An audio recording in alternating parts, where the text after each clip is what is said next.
Elle a puni une élève impolie et a été maudite. Ce qu'elle a découvert ensuite a bouleversé tout le lycée.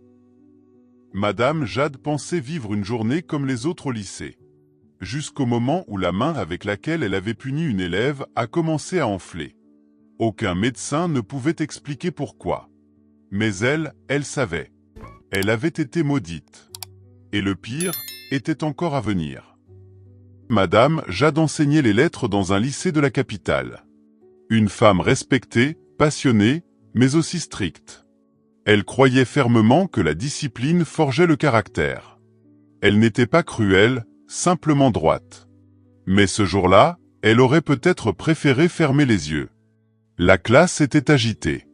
Et Denise, une élève connue pour son insolence, dépassa les limites.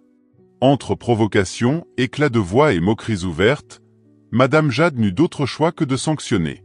« Avance, Denise », dit-elle calmement.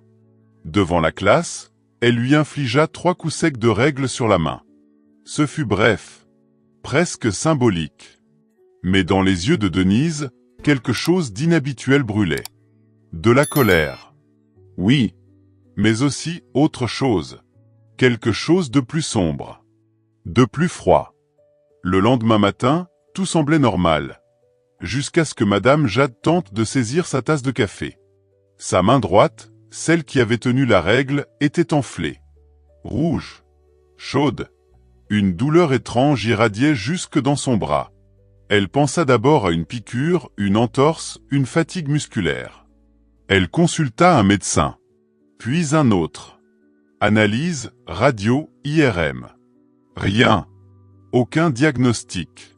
Aucun traitement ne calmait la douleur. Mais ce qui l'inquiétait plus que tout, c'était ce rêve récurrent. Chaque nuit, elle voyait Denise. Non pas l'élève, mais une version d'elle, vêtue d'un voile noir, les yeux brillants d'une lumière anormale. Elle lui disait une seule phrase encore et encore. « Tu m'as frappé, maintenant c'est à ton tour de souffrir. » Madame Jade ne comprenait pas. Mais son amie Emma, elle, oui.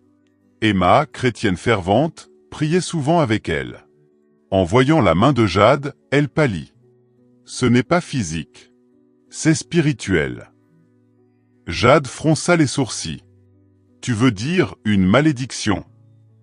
Emma hocha la tête sans hésiter. Et ce n'est pas une simple vengeance d'enfant. Cette fille, elle est liée à quelque chose de plus grand. Le jour suivant, alors que Jade était seule chez elle, elle sentit une présence dans la pièce. Une ombre. Une pression. Et puis, la